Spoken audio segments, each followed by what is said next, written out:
Ownership. Andrew Friedman. Dave Roberts. And strike three. Dodgers have won it all in 2020.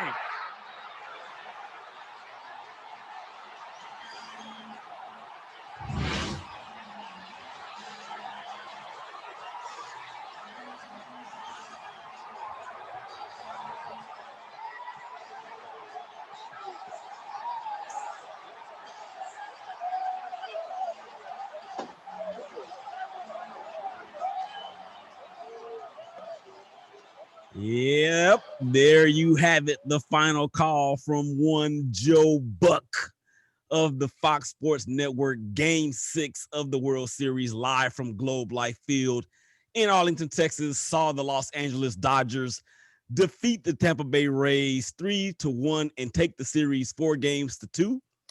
Willie Epting Jr. # Brothers of Baseball show right here on the Big Game Christian Sports Network. Before I bring in my # sissy of baseball, Natalie Turk of Cleveland Sports Talk, let's pay these bills real quick. This first segment is being brought to you by the Big Game Christian Sports Network. We are on YouTube at BGC Sports Network 1. We are also on Twitter and Instagram at BGC Sports 1.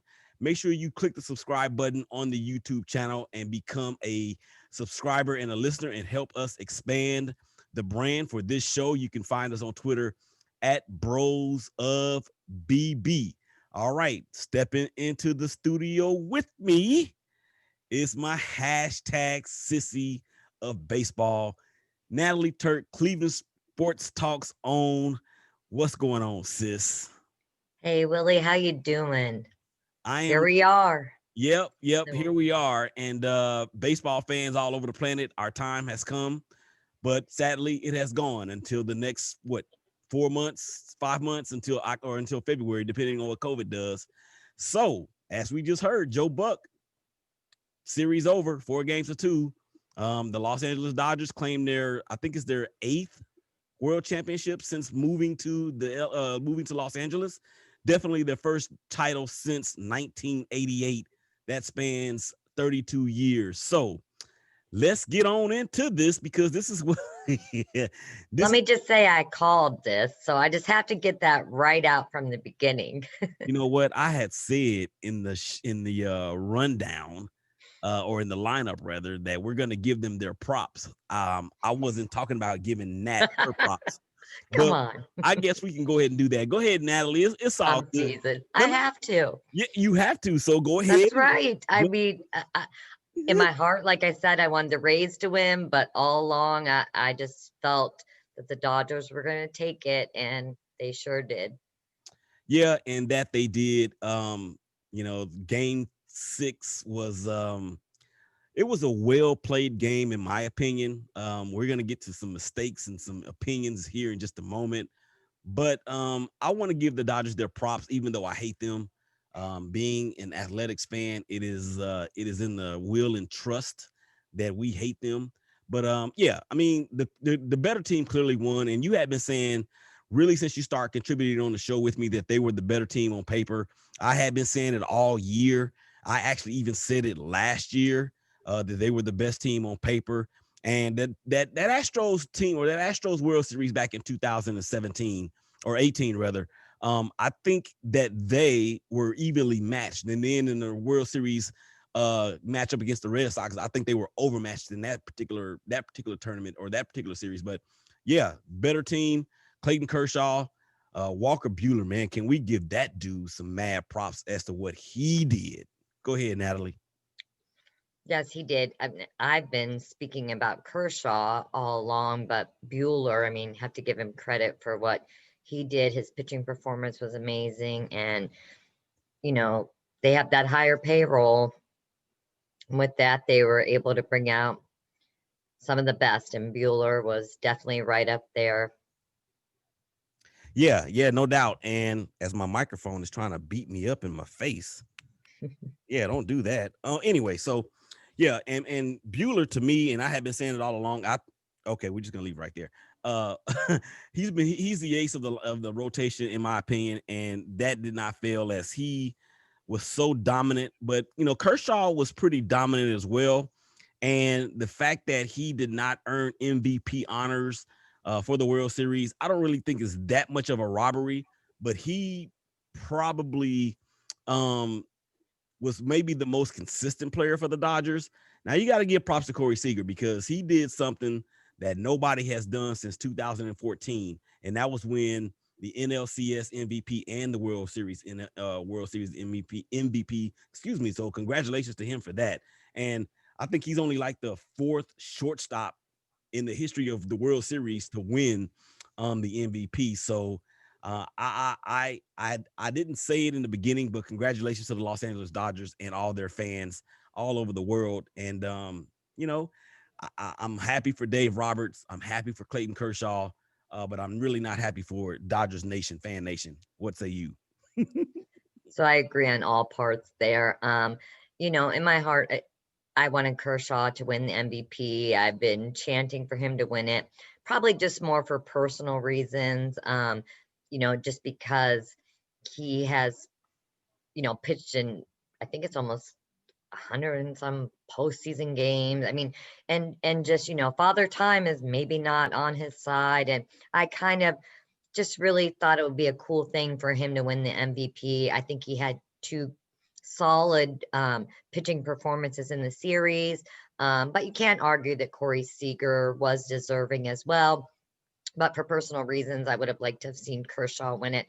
But regardless, I think he's just as happy to win that ring and win that title. So I'm happy for the Dodgers. I'm happy for Kershaw. But, the fans, not so much. I would have been happier for Tampa Bay to win. But, I will say congratulations to them. And, best team wins. You always have to say that. And I'm used to saying it a lot as an Indians fan. So don't sound so enthused. Well, I mean, and I saw a report on Thursday on Wednesday. Magic Johnson, of course, he has part ownership, and Patrice and I were watching the game last night, or she was just kind of really just, I don't know what you call it. Well, I was watching the game and she was right here, right there with me. And I said, look, there goes Magic Johnson and Cookie.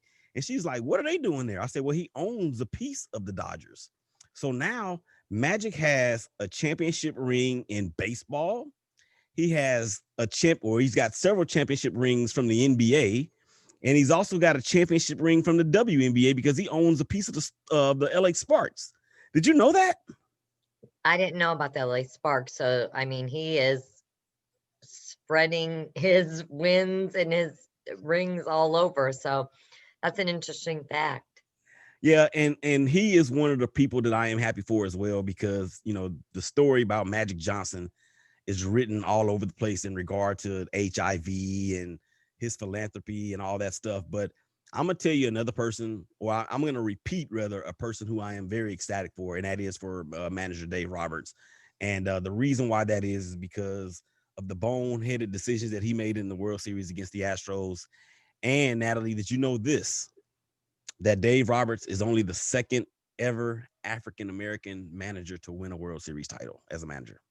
Yes, I did know that. And so congratulations to him. And it's great to see the diversity being included in sports, especially in the management level. So hats off to Dave Roberts. I think, like I said, he was playing for his job and he well exceeded expectations, and, congratulations to him.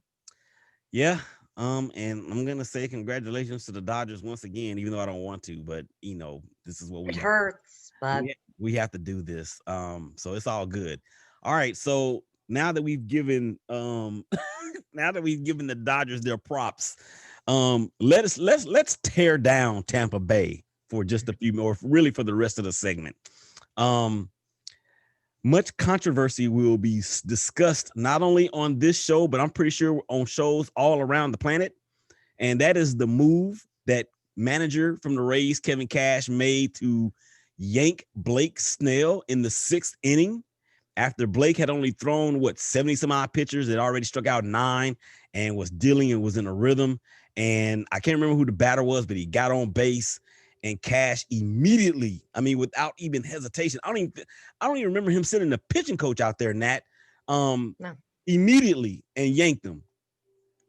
Yeah, it's like they put the cane around the neck and like pulled him off the stage. And I don't know if you saw Snell's reaction or if you could read his lips, but I'll tell you what, he was unhappy at that decision. And, I'm sure we're going to get into more of the analytics of that, but that moment, I think, will be defined as, a possible chance for them to have missed out in a game 7 opportunity right there. And I didn't see it coming. I hadn't been feeling well, and I had turned on the game right at that point, and I'm like, I was hearing this is one of the best games of Snell's season.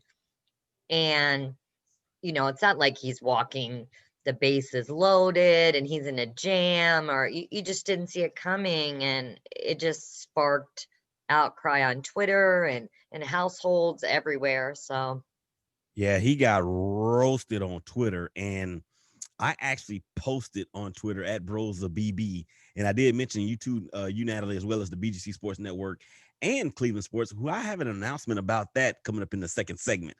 But I had posted a picture of Chet Steadman, and for all you out there who don't know who Chet Steadman is, he's not a real person. He was the pitcher from the Chicago Cubs in the movie Rookie of the Year that came out in 1994.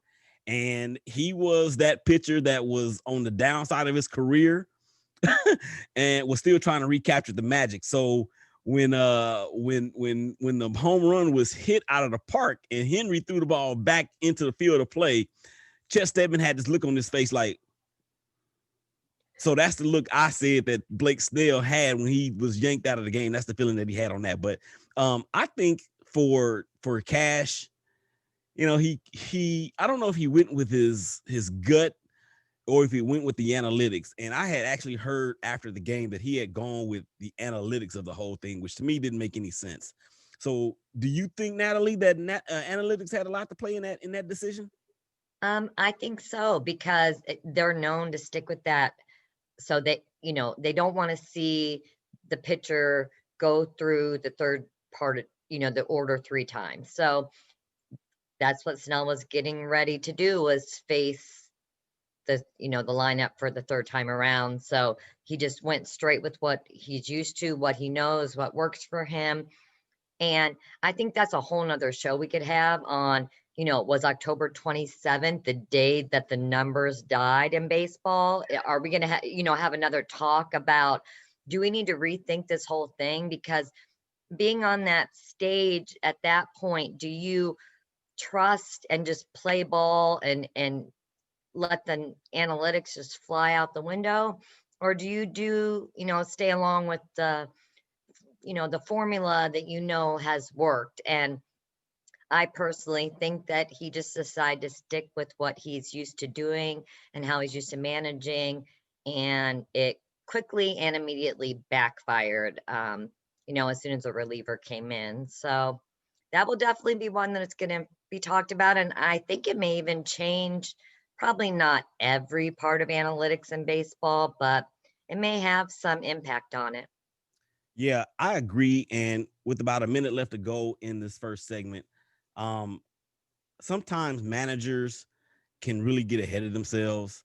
And that's one of the reasons why you see a lot of these new school guys, these younger guys, these managers that are getting hired in their 40s, is because they're, in my opinion, more, I guess for the lack of a better term, more susceptible to going with the analytical part of the game, when you may have someone that's a little bit older school that's going to go with their gut. And I think that analytics did definitely play a role in this. At that point of the game, Blake or Snell he already struck out Betts. He had already struck out Betts and Bellinger and pretty much everybody else that was on the docket.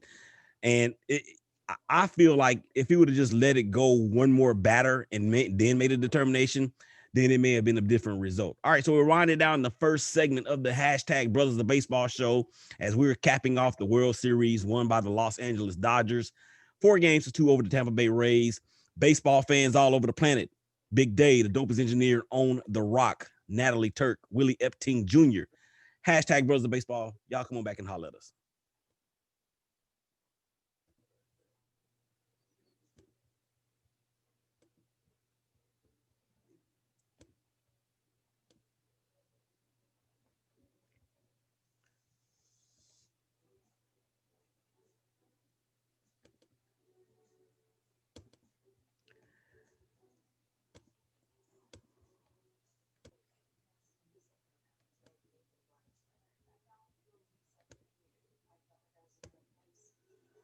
It's like another perfect day. I love LA. We love it. I love LA. We love it. We love it. Yeah, they are singing "We Love LA" and "We Love Our Dodgers" all over the planet. Willie Epting Jr. Hashtag Brothers of Baseball Show. Big Game Christian Sports Network. Natalie, Turk, what's happening? Just talking baseball. Talking baseball and being mad at the Dodgers and Dodgers Nation at the same time. Dodgers fans kind of are like the Cowboys fans to me. They're nauseating, they're despicable, and they're disgusting, and they make me sick. Before we go any further in this second segment of this show, it is being brought to you by the Big Game Christian Sports Network. Since the last time we talked, has the narrative changed? Let's find out together as we kick the narrative again. Part 3 on Saturday, November 14th at 3 o'clock p.m. to 5 o'clock p.m. on Facebook Live at BGC Sports 1. And we're sure that everyone is going to want to comment. Let's kick the narrative. Part 3, Saturday, November 14th, right here on the BGC Sports Network. To the dopest engineer in the game, Big Day. What's happening? Baseball fans, Dodgers fans, Natalie, how you feeling here? How you feeling, sis? I feel better this morning. I mean, it's like you wake up, you remember, Dodgers won. Yeah. But I wanted the Rays to win. I keep saying that over and over.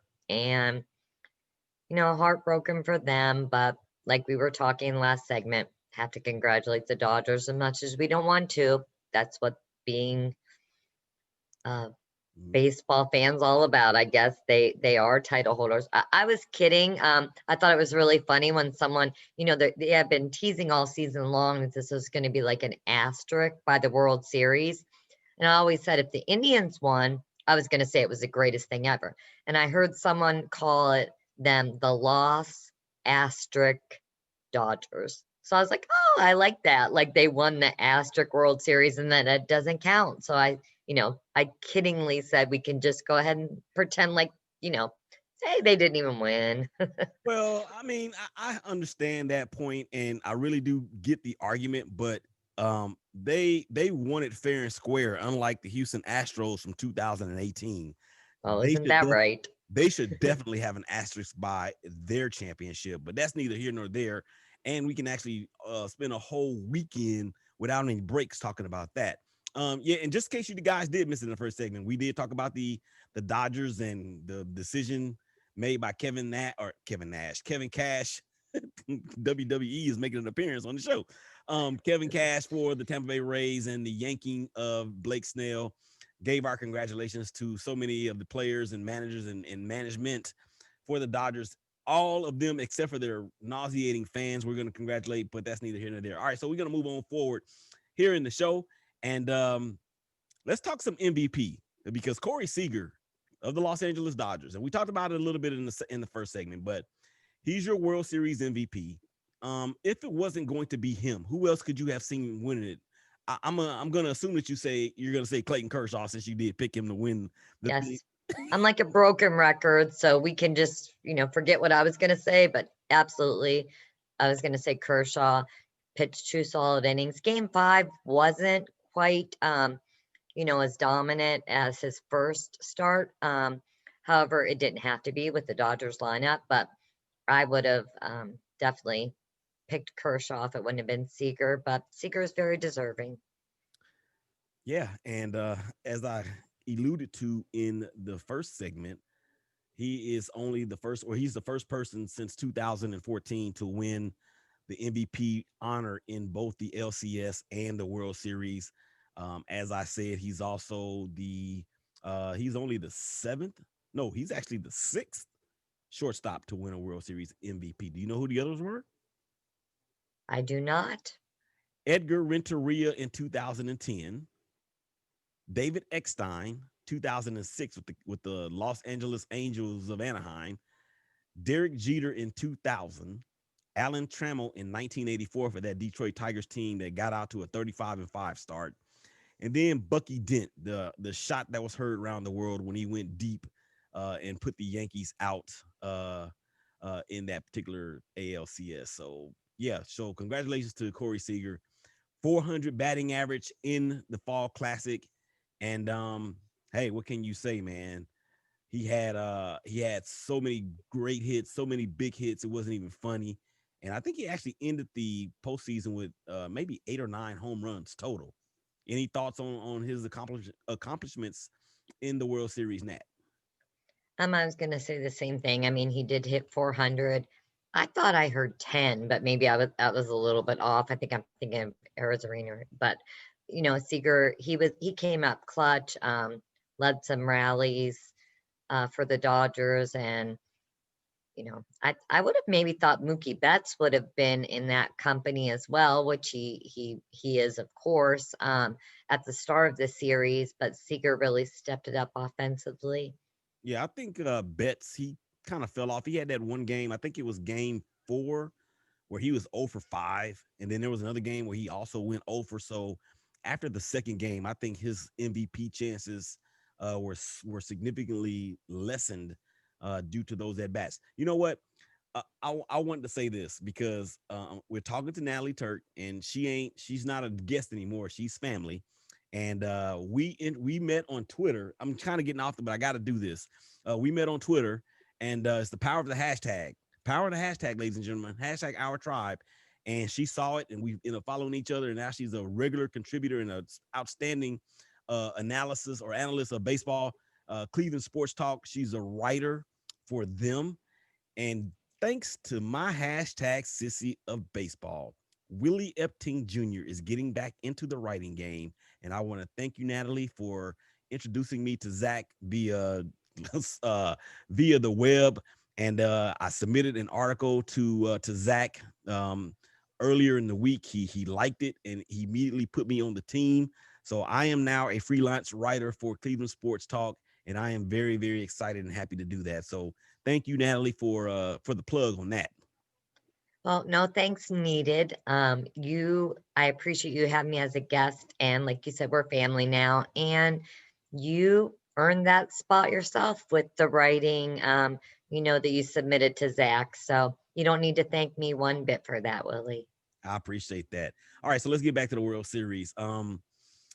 I wanted to run by you a couple of records that I found that were broken in that game 6.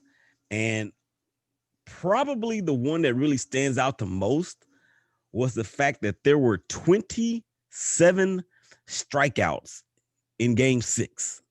And Blake Snell, of course, we had 9 of them before he was yanked. But that is the most that actually breaks the record that was set in game 3 of the 2000 World Series. That was between the Yankees and the Mets in the Subway World Series, in which the Yankees swept the Mets. And then the other high was game 1 of the World Series between the Dodgers and the Yankees way back in 1963. So there were a myriad of a myriad of records broken in this series. The Dodgers, I mean, with the amount of runs they scored with 2 outs was ridiculous. I think they had maybe 31, 32 runs scored with 2 outs. You can't get any more clutch than that, Nat. What do you say to that? Absolutely. And clutch hitting is the key.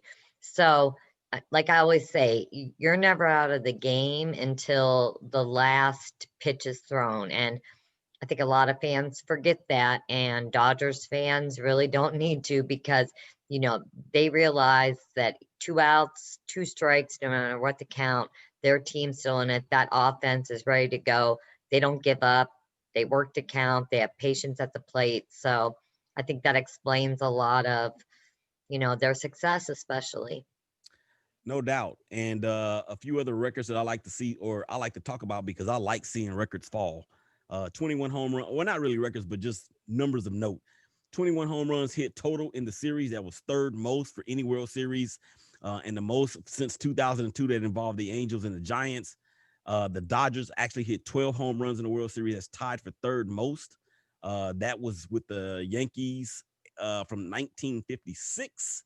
And the Astro, or actually not, tied for third, but then the Astros and the Giants in 2017 for the Astros with 15 and 2002 for the Giants with 14 only beat that record. And that 02 Giants team had Barry Bonds, of course, on it. And, I was really hoping that he would get one, but it was not to be. And for the, let's just talk about the Rays for a second before we actually get further into legacies. Randy Arozarena traded from the St. Louis Cardinals to the Rays for a bag of peanuts. Half the bag had already been eaten and the shells were wet. And he comes through and he hits 10 home runs in the postseason. Of course, he did win the ALCS MVP. Nat, how bright is the future for one Mr. Arozarena? I think it is extremely bright for him.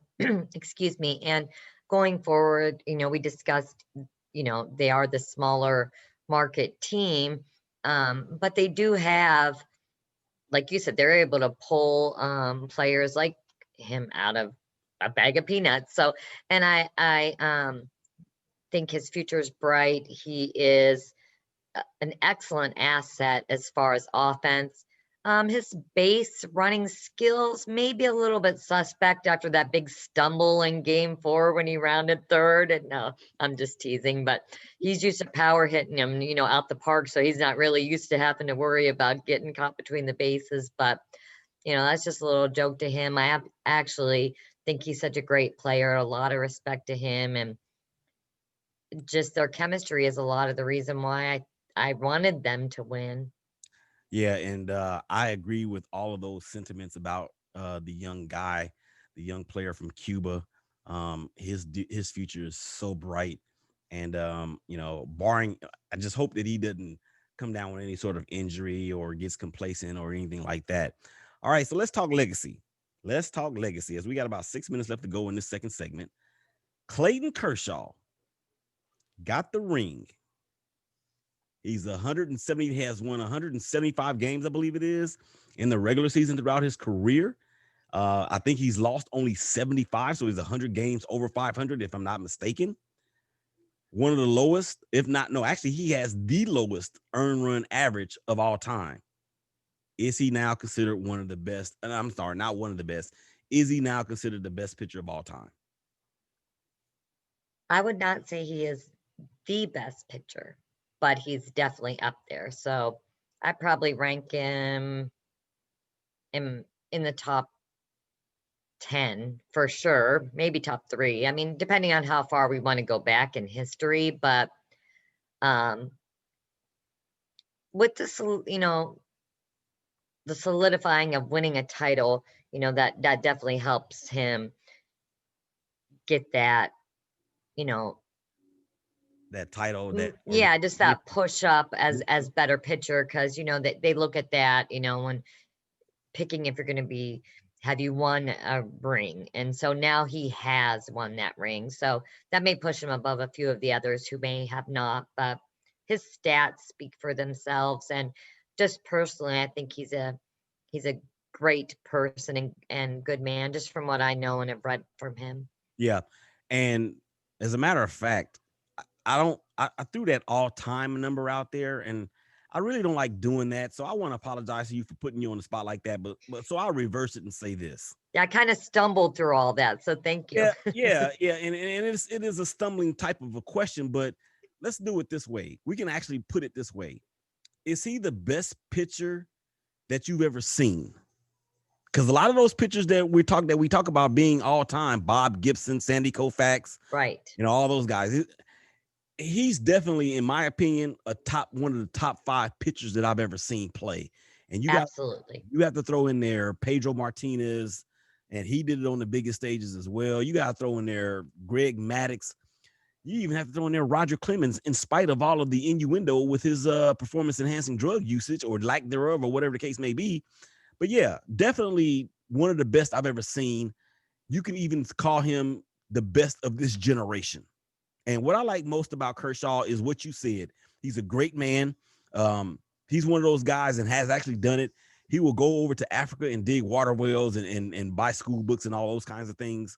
But as far as his on the field adjustments go, obviously he's not the Kershaw that he once was. He's not the Kershaw that was winning 3 Cy Young awards.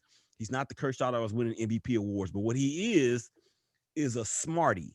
And I don't mean that in a negative way. He is very, very intelligent in knowing that his skills were diminishing. So he had to relearn how to pitch, basically. And for that, I think his legacy is now cemented. And I tip my hat to him, and I'm so very happy for him. I had been very, very critical of him over the last 2 or 3 years. I didn't think he was going to do it with all of the back injuries and so forth and so on. But hey, you can't take it away from him now. Just like his manager Dave Roberts said in the post-game interviews after the game, he's a world champion forever, and you cannot take that away from him. All right, Natalie. So we're going to move on and talk about Justin Turner. And of course, he's the third baseman for the Dodgers. And the word came out during the game that he tested positive for COVID-19. Now, granted, he had played the entire game up into the 7th inning. And when he came out, I remember Joe Buck and John Smoltz saying, where's Turner? So then the word came out later on that he tested positive for COVID, came out and celebrated with his teammates on the field, sometimes without a mask on. We got a minute and a half left to go in this second segment. What we don't get to here, we'll get to over there. Natalie, how do we feel about him coming out and celebrating with his teammates? So it's going to take me more than a minute to tell you what I think of this. That's why we gonna come back on the other side. Right? I'm all over the place with this. I think that, first of all, we heard the reports after, like you say, and to think that in mid-game, you're going to get some type of result when he's been on the field playing. And then we hear he had it was inconclusive testing. Then it was a positive testing, that they reran in the 2nd inning, I heard. Then they pull him from the game. And it was a lot for me to process. It was almost as if, do the Dodgers want him in the game, need him to play, and this information doesn't get out until after the game. And I'll go into more in the next segment about how I feel personally with him being, at the celebration. But I just think they have done so great, Major League Baseball has, through all of this. And then for this to happen, the last game of the season, it kind of blows my mind. Definitely. And I'm a bit of a conspiracy theorist by nature, and I can get into all of that and might touch on a little bit here in the third segment. But I don't know. It's like you said, it's mind blowing due to the fact that Major League Baseball had done really the right thing throughout the entire season, with the exception of the Marlins and the Cardinals there for a bit, with being able to avoid this. All right, so we're going to put a pin in it right here, come back on the other side of the break, finish up the talk on Justin Turner, and then we're going to talk about some way too early look ahead stuff.